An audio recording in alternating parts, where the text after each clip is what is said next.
Have you ever wondered, is there a movie out there where a virus that induces absolute psychotic rage and a desire to spread the virus were to be released, let's say in England, and then a man were to wake up from a coma approximately 28 days later to experience the horrors now present in his country.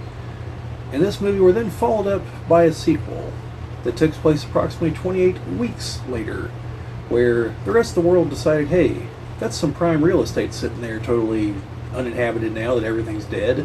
Let's move some people back in. Then they gave an absolute moron the keys to the kingdom. And then they found a carrier of the virus. And then it got out again. Then they bombed everything.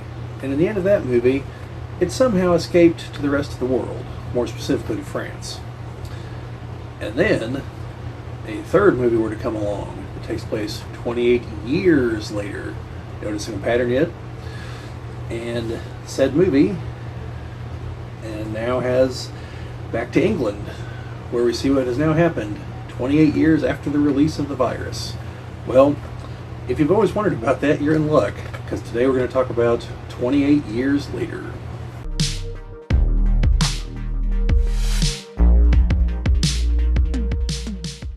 This is the Geek Cabal channel. If you've not been here before, my name is Bobbie, and today we're going to talk about the movie 28 Years Later.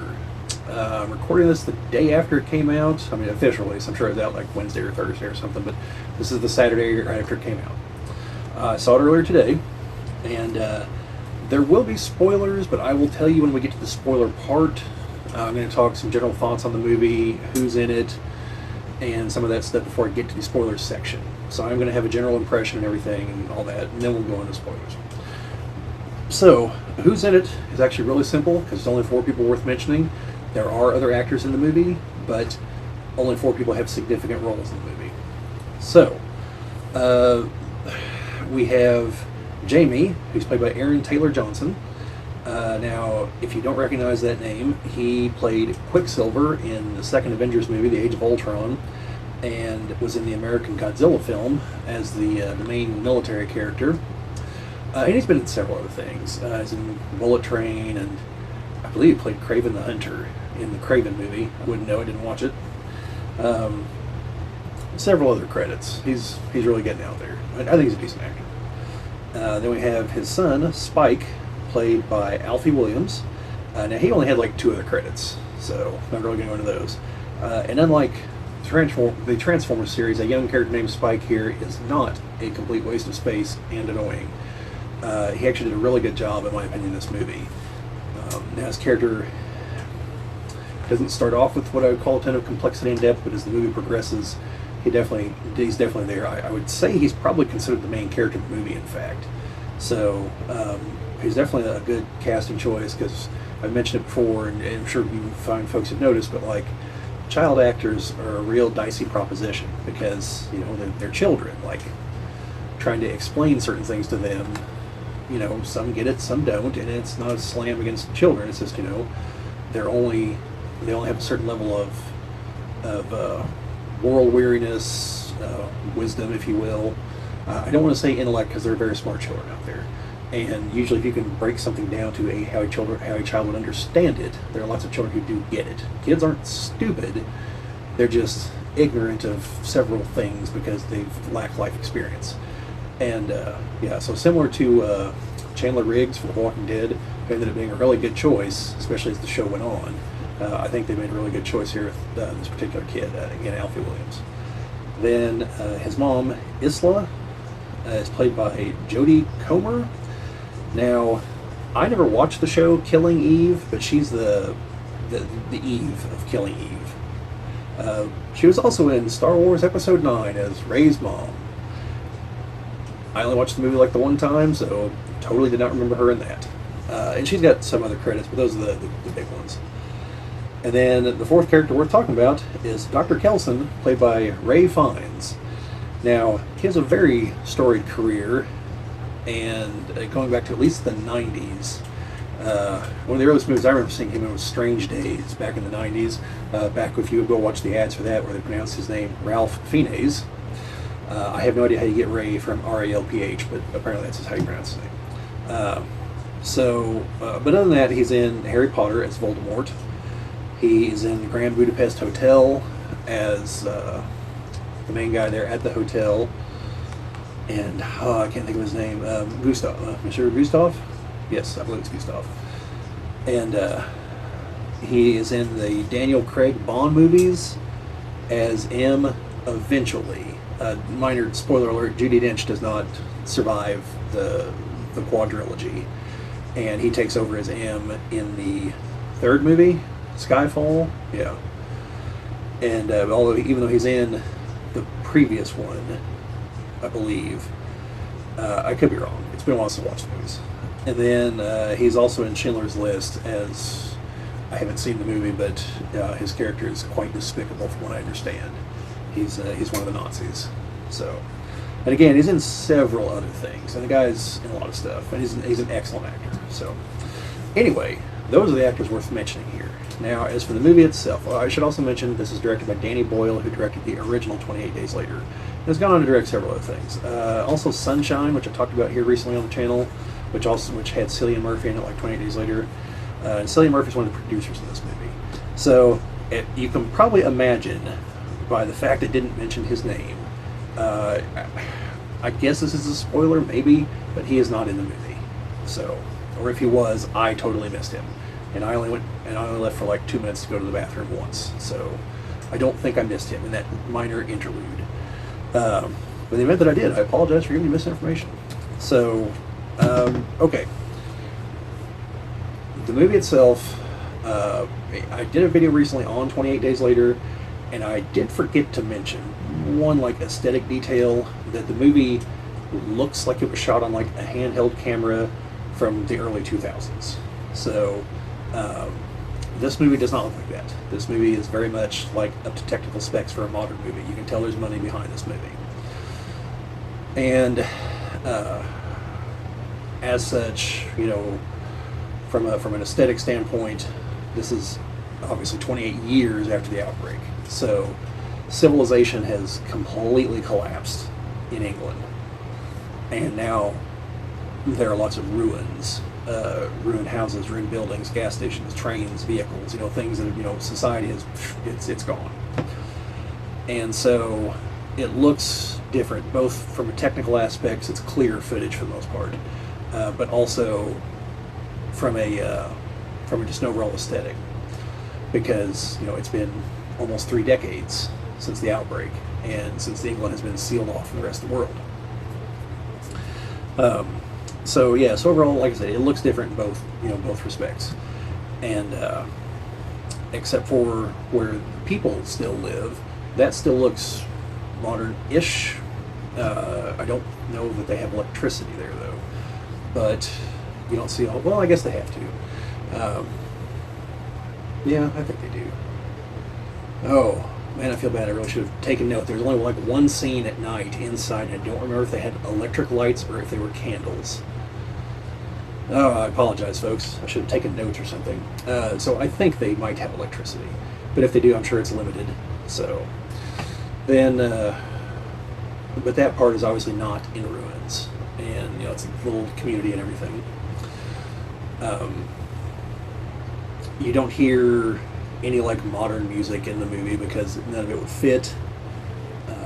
It's, you know, all like an ambient soundtrack in the background. And like I said, the acting's really good all the way across the board. Also, the plot, like, it is definitely different than the other two. Now, the other two are, you know, survival horror type. You know, like the first movie is essentially a zombie movie, and with tones of Resident Evil towards the end of the movie. And there's a little bit of the whole, like, humans are the real villains kind of thing, which is present in several other zombie movies. This is not the first one to go down that road. Whereas the second one is a lot more action-packed, is bigger, louder, and speaking of, I just heard a firework go off outside. So they're probably going to be letting off fireworks here in town because our summer fest is going on. So this one was dialed back from that, because there's not many people left in England, so there's not this big, huge spectacle. And the government, the rest of the government's been like, okay, well, we tried resuscitating the island, it did not work out, things went really bad. Let's just quarantine it forever now, I guess. And so certain things have changed. There are still infected people there, but there's a couple different varieties now. There are kind of like fat ones just kind of like crawling around on the ground. There's also just the regular ones like we saw in the other two movies, and then there's a third variety that I'll explain more about in the spoiler section. So, you know, the situation has evolved, and you're seeing how certain people have been surviving all this time, and how several other people have not. So it is a continuation, obviously, of the other two, but the core of the story is a different story entirely.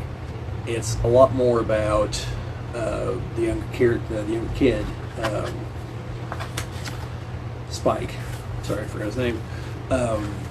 Having to come to terms with life. And I don't mean life in the infected zone, I just mean life in general. You know, accepting that people die. Accepting that he's going to die at some point. And, you know, trying to, but also understanding the value of life. And, you know, and what it, even though he's only 12, you know, it's a harsh world he's been born into. And so part of it has to do with, you know, what it means to be a man, to be honorable, and to come to terms with the fact that his father may not be these things. And so it's a lot more about that. It's a very human story. It just so happens to take place in the kind of zombie apocalypse. So, and you know what, like I said, you know, it's a lot about what it means to be a man, essentially. You know, to be honorable, to know what's important in life and what isn't. Things like that. That's a lot more about what the story's about. It just so happens to have action set pieces that feature kind of zombie things. Although oddly enough, there are some characters that do point blank call them zombies a few times. So, but yeah, overall, I thought it was a really good movie. This is definitely this movie's a pretty solid 8.5. Now that's first viewing. I probably got some recency bias in there, but I think it's a pretty solid movie. Obviously, it's a horror movie. It's very violent, very graphic, and I would definitely not advise this for kids at all. Maybe like 13, 14, but like there's a couple just really brutal death scenes in this movie, and yeah, so those, I don't know, I'd hate to advise children to watch those things. I mean, I'm sure I saw things as bad as that when I was a kid, and I turned out to be a psychopath, but like, you know, no point in risking it. So yeah, like I said, overall probably 8, maybe 8.5. Again, could be recency bias here, but yeah. By the way, if you can hear booms, there are fireworks going off outside, so apologies. But yeah, that's most of what I can say before I get to the spoiler section. So so if you're cutting out here, I appreciate it. You know, like, share, subscribe, all that fun stuff. I'll go down in the comments if you intend on seeing the movie. Did you like the other two movies? Do you want to go ahead and do a review for 28 Weeks Later? Could have kind of skipped over that one. Or 28 Days, the Sandra Bullock movie, the part of the franchise that kind of sticks out like a sore thumb. But yeah, just let me know all that. Like, share, subscribe, all that fun stuff. Sharing and commenting would help us grow the channel. Subscribing, obviously, is the name of the game here on YouTube. But yeah, so from here forward, we are going with spoilers. So you've been warned. New movie, spoilers, here they come. Okay, I would say that the big one is that there are different types of infected now. There are like large, relatively fat ones that just crawl along on the ground, and then you have the kind like we're used to seeing in the other two movies, and then we have a third variant called the alphas. They are larger, stronger, more intelligent, and that is a result of the virus. It definitely acts like steroids and bulks them up, and they also take more to bring down. We see a couple different ones in the movie, so there is that. The people, most of our characters, except for the Doctor, live on an island off the coast of England. And there's like a land bridge that is only exposed during low tide. And they have a gate that's like a halfway point, and then on the island itself, they have a fortification with a bunch of a reinforced gate, and they make it so it's kind of like a reinforced out to the beach, so they can't get around it. And there's lots of people there armed with bows and arrows. That's the main weapons they have because, well, it's England, so they didn't have guns to begin with, and they have bows and arrows. So they have lots of them, also slightly larger, kind of ballista type ones, and they have a generator, like a hand crank generator to operate a spotlight and a siren to warn people. So they do have fortifications. That's how they've been able to remain safe where they are, but they have to venture to the mainland to get provisions because there's only so much they have on the island. And they warn Jamie and Spike whenever they're about to go out towards the beginning of the movie that I think they reach the grand finale on the fireworks. If you folks can hear them in the background here, they warn them that if they don't come back, no one is coming after them. That's a hard and fast rule that they have. So you get lost, like you're on your own. And they have a small cemetery there to remind them of why that is. Now, Spike's mom is having like issues, like mental issues, and so he, tries to help her, and wants to actually help her. So him and his dad go. His dad's as a hunter, goes into the mainland, go for things, and so he's bringing his son. And they mention that usually they wait till they're 14 or 15 and he's 12. But he says he's ready, so he takes him. And he kills a couple of the infected, and they see some, bizarre things here and there. And then they get trapped by several of the infected that are being led by an alpha. And they have to hide out in a barn, which then they have to leave the barn, and ultimately have to make a run for it back to try to get back to the island. And they're going to have to go whenever the tide isn't quite low enough to totally expose the thing. So they're just going to have to kind of line up and hope that they're on it. But they saw fire off in the distance. And the son, he asked Dad, and he's like, could be anything. It's not a village. But he said, could be anything. He's lying. He knows what it is. It is the doctor, Dr. Kelson. And whenever they get back, they have a big celebration, because it's the son's first outing, and it's he's the guest of honor, and his dad completely lies about what happened, and it's it's to build up his son. I know why he did it, but his son doesn't understand. But then his son sees his dad go off with another woman, and realizes that maybe this is part of a larger pattern of lying, and him and his dad kind of have it out. Also, when he came back from the party, there was someone else there at the house watching after his mom, and he mentioned the fire to him. He's like, "Oh, it's probably Dr. Kelson." It's like, "I'm surprised he's still alive." And then he's like, "Dr. Kelson, like a real doctor?" Because they don't have any doctors around the island. And now he's starting to think, well, wait, a real doctor that might be able to help my mom?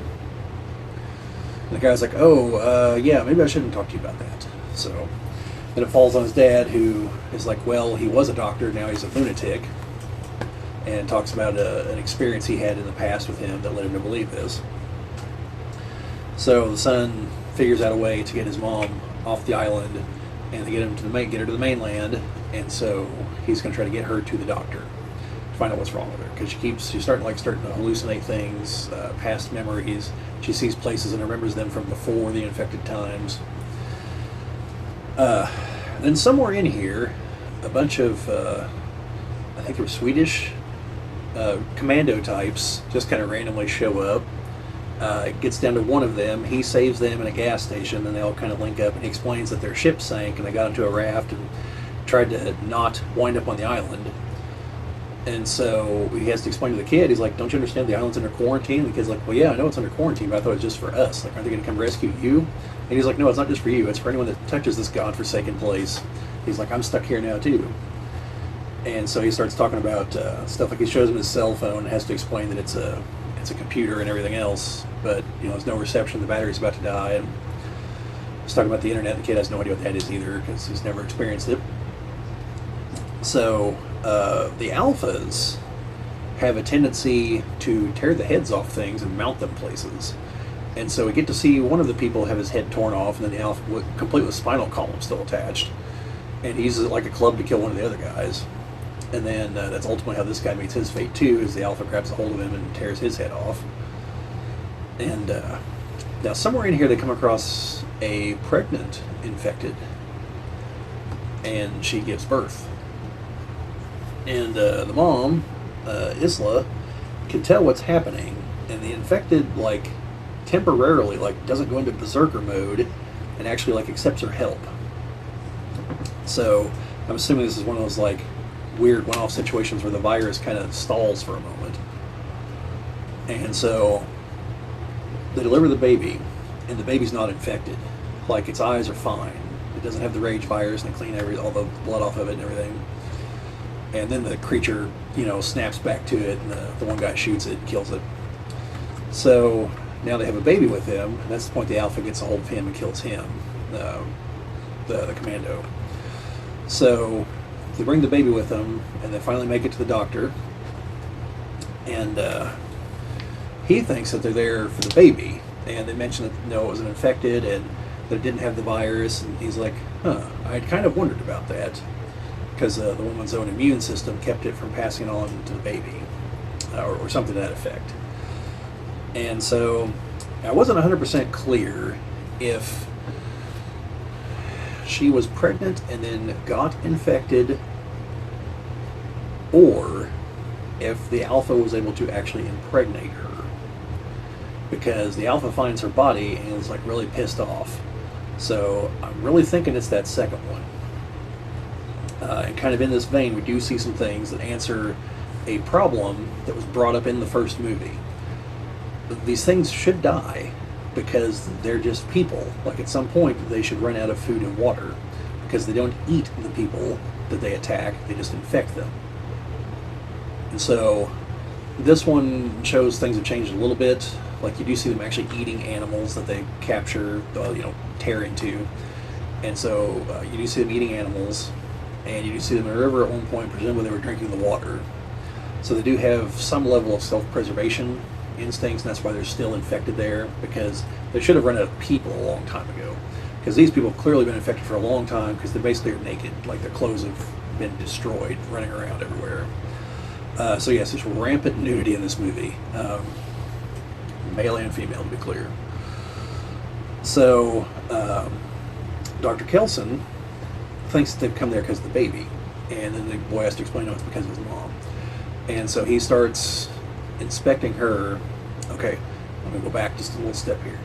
They come up to his, where he has set up shop, and there are bones wrapped around trees and skulls hanging places and things like this everywhere. And Spike asks him, what's all this? And Dr. Kelson's like, oh, I'd been wondering if I was going to die before I'd actually had the chance to explain this to anybody, so thank you. And he asks him, he's like, do you know what the phrase memento mori means? And he's like, it's Latin. He's like, ironically, a dead language. And he explains that it means remember death. Remember that you will die. And he's explaining that these people all died. They're infected, uninfected. It's in the end, they all died. And so he wanted to honor them somehow. And so this is his memorial to them. And in the center is a giant pillar of skulls. And so that's kind of important to what's going to happen. And then the one commando guy, the kid still had his head, and so the doctor cooked off all the flesh and skinned it and everything, so it's just the skull, and gave it to the kid, tell him to put it in a spot there on the column. And so he checks the kid's mom, and he explains it, I understand I don't have a bunch of fancy scanners and everything here, but I'm pretty sure she has cancer.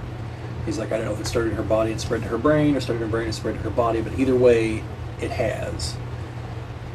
And the kid, because he's born well after the collapse of civilization, doesn't understand what this diagnosis means.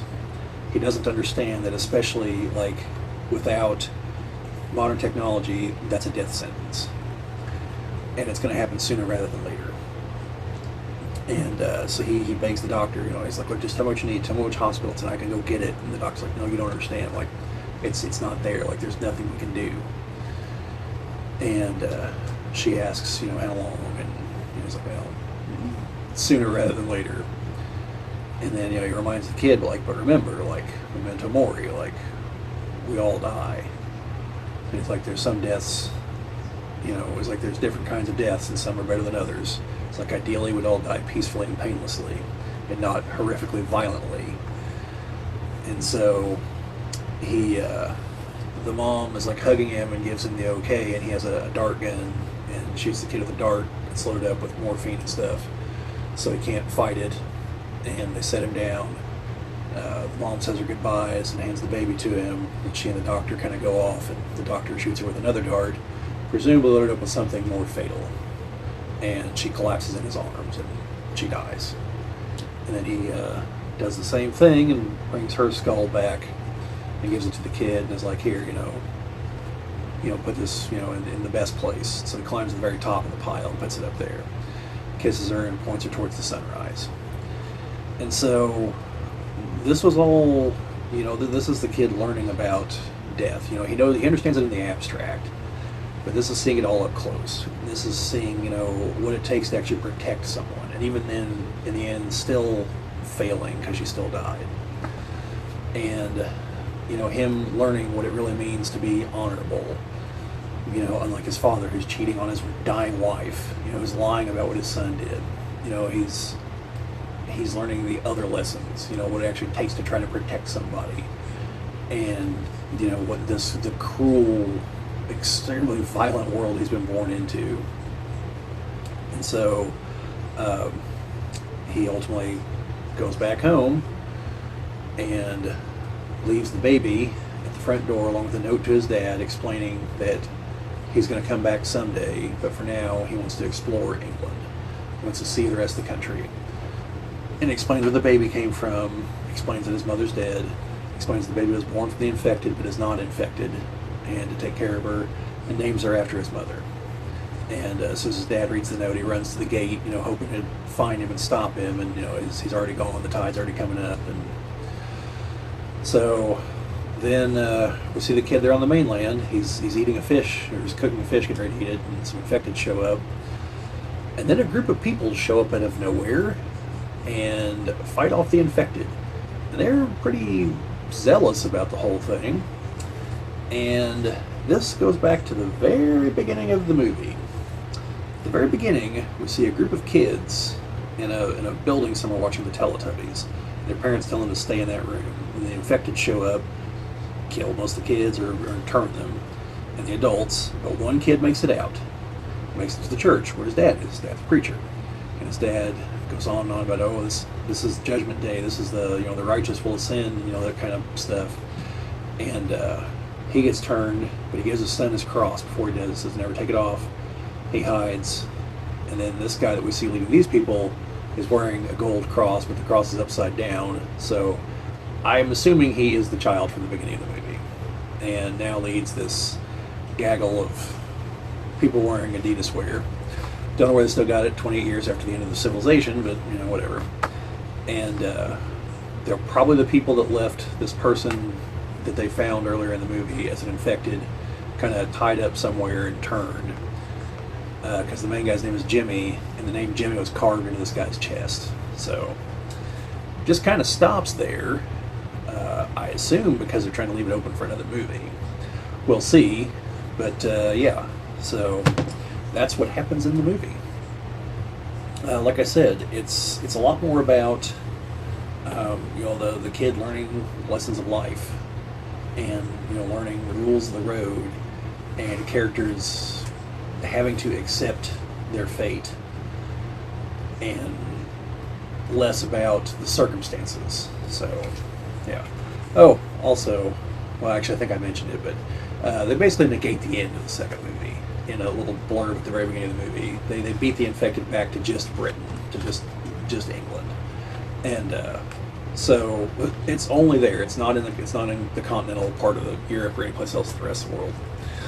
So the second movie is canon. It did happen. It's just that they undid the end of the movie. So it's back to just Britain. So anyway, like I said earlier, overall I think it's a very solid movie. Look forward to watching it again at some point. It's definitely an 8, maybe 8.5. Good acting all the way across the board. Not at all the plot I was expecting, but very good plot, well acted, well written.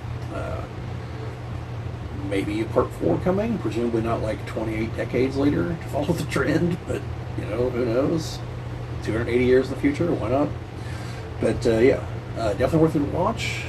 So that's about all I've got on this one. So let me know what you folks think. Let me know down in the comments. Have you seen this? Do you plan on seeing it? Have you seen the other two? Have the spoilers convinced you to go watch it? Whatever. Oh, and like I mentioned at the beginning, I reiterate, Cillian Murphy is not in the movie, but he is one of the producers. So, like, share, subscribe, all that fun stuff.